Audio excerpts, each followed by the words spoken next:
d'un conducteur dans le Tennessee qui a été pris au milieu d'une puissante tornade et d'un tremblement de terre à Taïwan qui a presque retourné ce bus de ville à un énorme éboulement en Chine qui a détruit la voiture d'une personne et une équipe de pompiers australiens qui ont dû se mettre à l'abri lors d'un incendie. Voici 10 des catastrophes naturelles les plus horrifiques capturées par une caméra.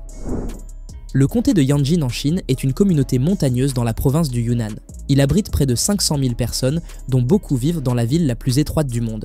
Nous parlons bien sûr du siège du comté, la ville de Yanjin, construite le long des rives de la rivière Nanxi. Il semble qu'une ville coincée entre deux montagnes soit propice aux glissements de terrain et aux éboulements. L'un de ces éboulements a eu lieu le 26 janvier 2024.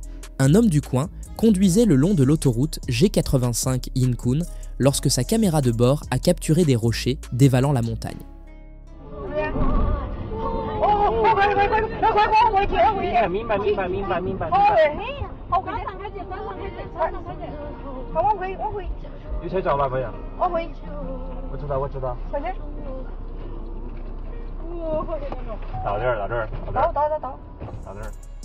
Notre conducteur a reculé autant qu'il a pu, inquiet que d'autres rochers puissent tomber à tout moment.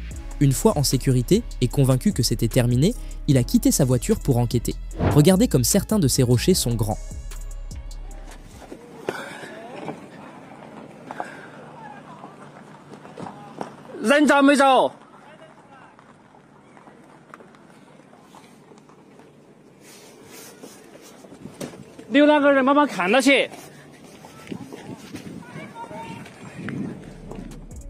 Heureusement, le conducteur de la voiture endommagée s'en est sorti indemne. Il a été transporté à l'hôpital où les médecins l'ont stabilisé. Cependant, sa voiture a été détruite. Ils ont eu de la chance que le rocher ait frappé l'arrière. Une collision frontale aurait aplati leur voiture comme une crêpe. Le 3 avril 2024, un puissant tremblement de terre de magnitude 7,3 a frappé la côte est de Taïwan, près de la ville de Hualien. Cette ville de niveau comté, qui abrite environ 100 000 personnes, commençait à peine sa journée lorsque la terre a commencé à trembler vers 8 h du matin heure locale. Un navetteur en route pour le travail avait sa caméra de bord en marche lorsque le séisme a frappé le pont autoroutier. Chaque voiture sur la route tremblait comme sur un ressort. Le bus à la gauche de notre conducteur a failli se renverser.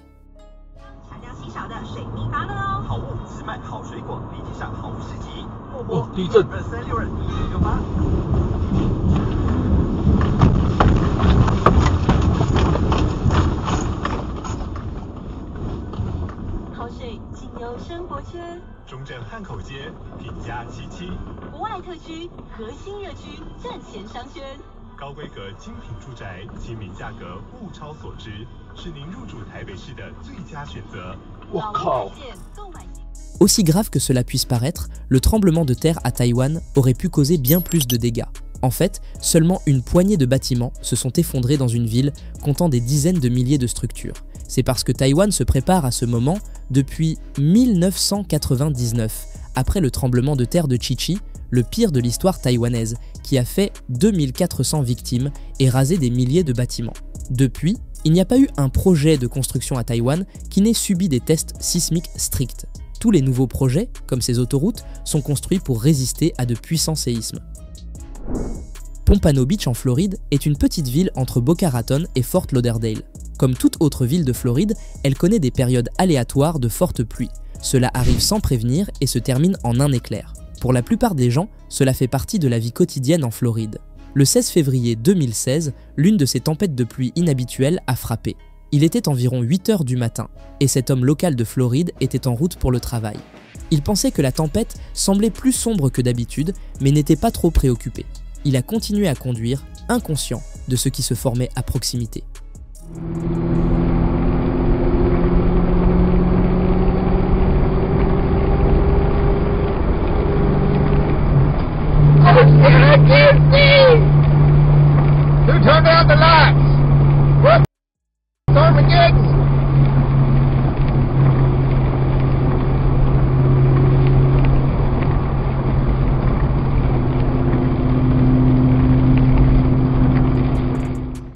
On peut voir la tornade se former au loin.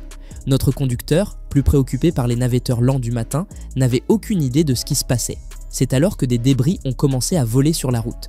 Les arbres se balançaient d'avant en arrière et notre conducteur a finalement réalisé qu'il était pris dans une tornade inhabituelle de Floride.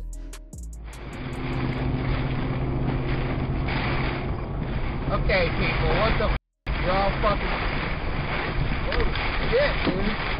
Oh, shit, I'm in a hurricane, dude. Get the f*** out of here. Dumbasses. Go! Get the f*** out of the f***ing way, you f***ass. Will the f***ing sit down how to hit your f***ing car?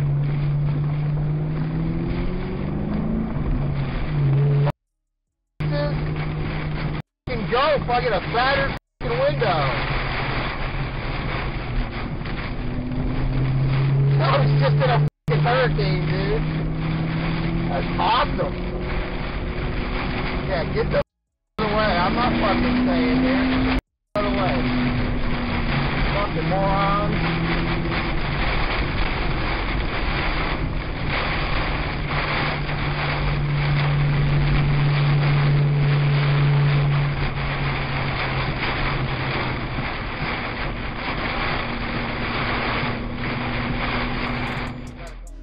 Notre caméraman avait-il raison de se précipiter dans la voie opposée et de crier sur les autres conducteurs? Probablement pas.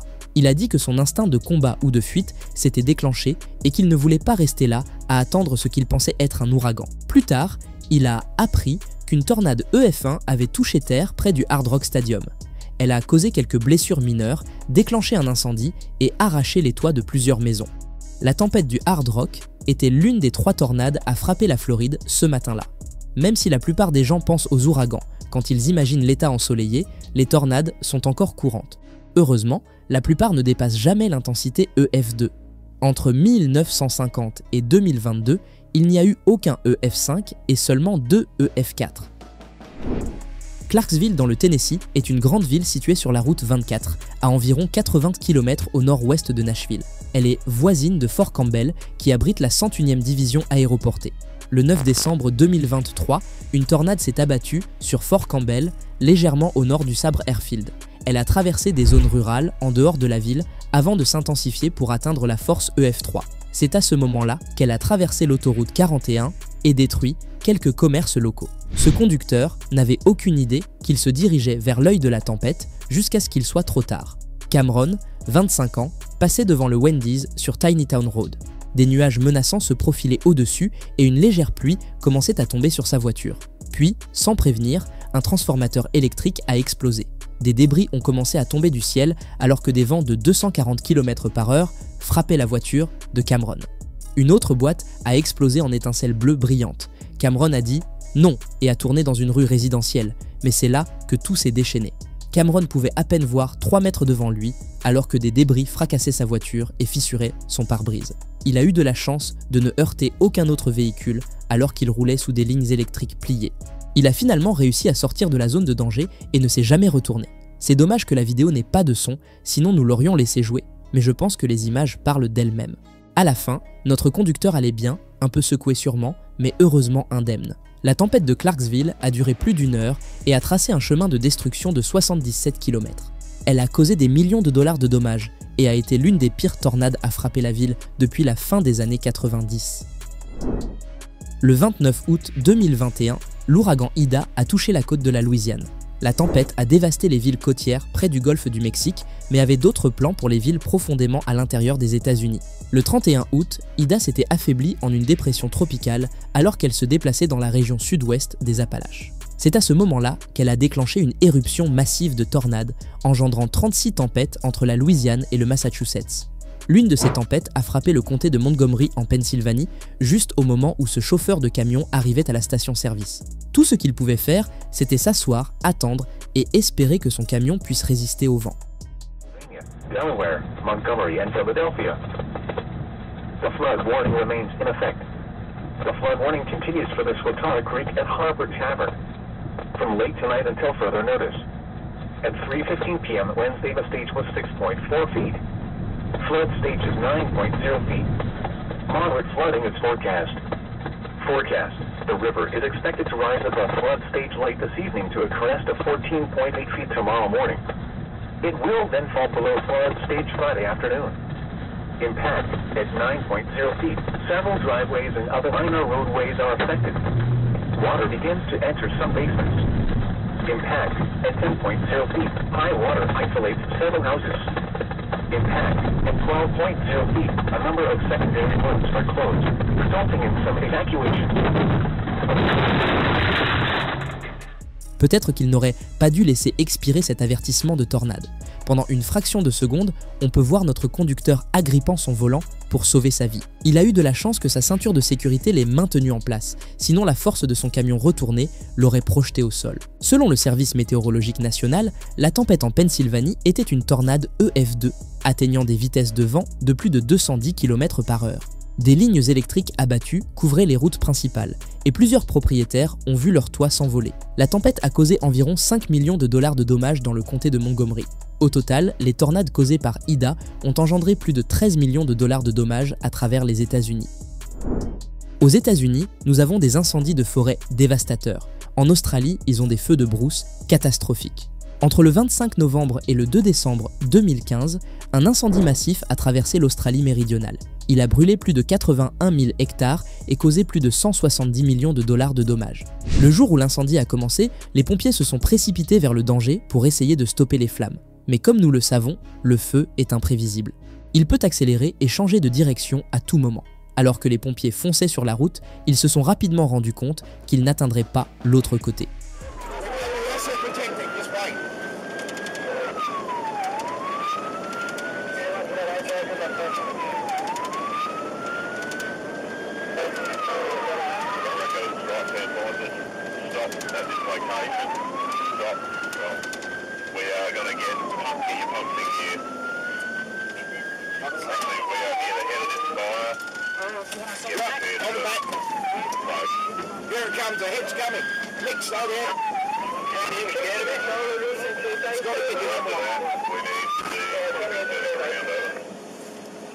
We're going to go into burnover very, very quick now. Here it comes, here it comes, here it comes. Get the fucking pumpkin! 500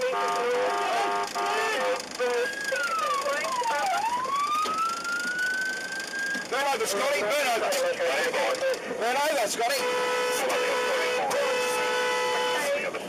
Fuck me! Jesus Christ! Jesus fucking Christ! Burn over! General broadcast, any units are out. I've activated Modo.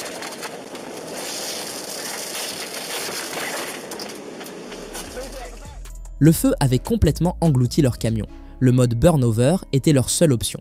Malheureusement, burn-over est le dernier mot que tout pompier veut entendre.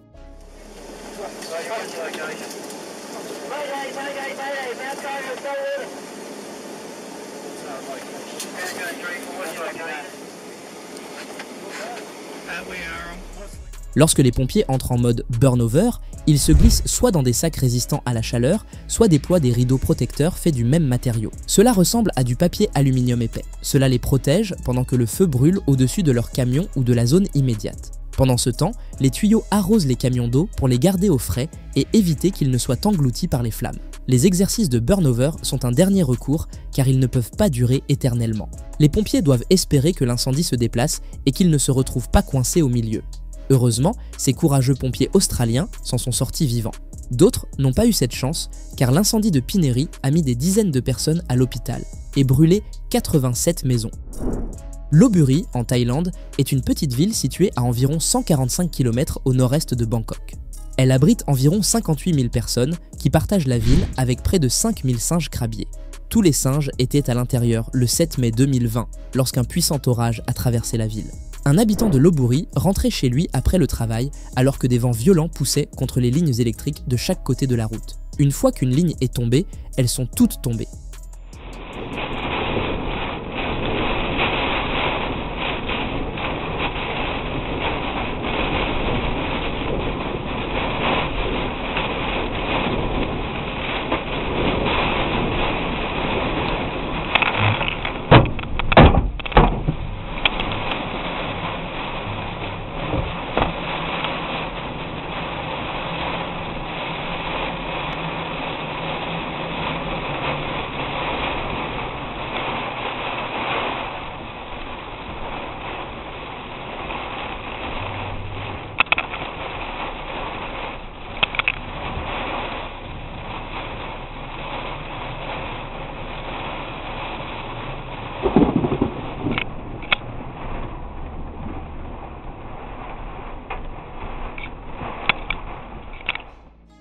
Notre conducteur a dit qu'il avait eu de la chance d'être en vie.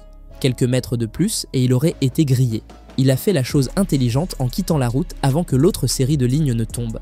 Selon le CDC, si une ligne électrique tombe sur votre voiture alors que vous êtes encore à l'intérieur, vous devez rester sur place avec le moteur en marche. Le sol sous votre véhicule pourrait vous électrocuter si vous marchez dessus tout en touchant la voiture. Cependant, la coque extérieure de votre voiture vous protégera si vous restez à l'intérieur. La seule raison pour laquelle vous devriez sortir avant l'arrivée des secours est si votre voiture prend feu, mais à ce moment-là, vous êtes coincé entre le marteau et l'enclume. Si vous devez sortir, assurez-vous de ne pas toucher le sol et la voiture simultanément. Il est utile de sauter aussi loin que possible. Essayez simplement de ne pas atterrir sur les lignes électriques. Le 1er janvier 2024, un tremblement de terre de magnitude 7,5 a marqué le nouvel an japonais. Il a frappé juste après 16 heures sur la péninsule de Noto, une étendue de terre au large de la préfecture d'Ishikawa. Le sol a tremblé pendant 50 secondes terrifiantes, mais ce n'est pas là que la destruction s'est arrêtée. Le tremblement de terre a déclenché un tsunami qui a pris de nombreux habitants de Noto par surprise. Le district de Shiromaru, qui fait face à la baie sur la côte est de Noto, a été particulièrement touché. Les vagues ont déferlé dans les rues, emportant tout ce qui n'était pas fixé. Les images de la caméra de bord d'une voiture garée montrent à quel point le tremblement de terre était violent.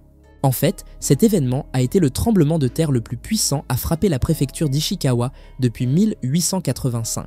C'était également le plus fort à frapper le Japon continental depuis le tremblement de terre, le tsunami et la catastrophe nucléaire de 2011. Les bâtiments oscillaient et ces lignes électriques semblaient sur le point de s'effondrer. En moyenne, les tremblements de terre ne durent qu'entre 10 et 30 secondes, donc les gens autour de Noto ont commencé à s'inquiéter lorsque celui-ci a dépassé les 40 secondes. Juste au moment où ils pensaient être hors de danger, des vagues de tsunami ont commencé à franchir les digues. L'eau a inondé les rues, emportant des débris et d'autres objets non fixés. Ce pauvre propriétaire de magasin de pneus a probablement perdu tout son stock. L'eau monte même assez haut pour déplacer notre voiture garée. Heureusement, elle ne va pas très loin. De l'arrière, on peut clairement voir le tremblement de terre laissant de grandes fissures dans la route. Une partie du pavage se soulève même et se détache. C'est un petit exemple de notre vulnérabilité face à la nature et de l'étendue des dégâts qu'elle peut causer avec facilité.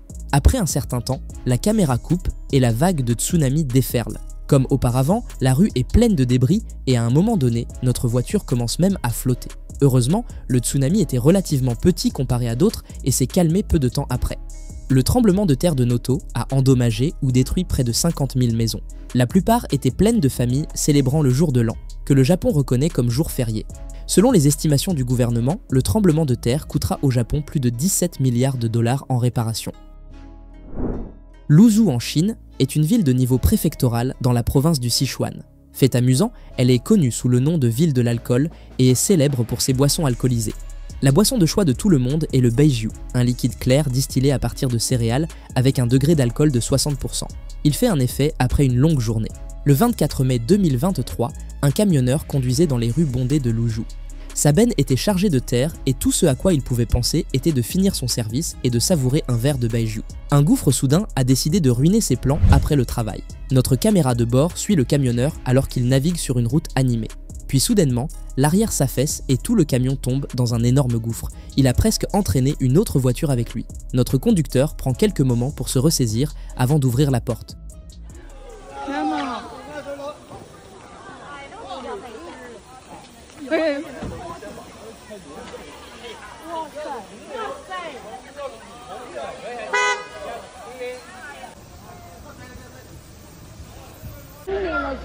아, 这个是怎么会弄空啊？这个。看一下，哇，这边。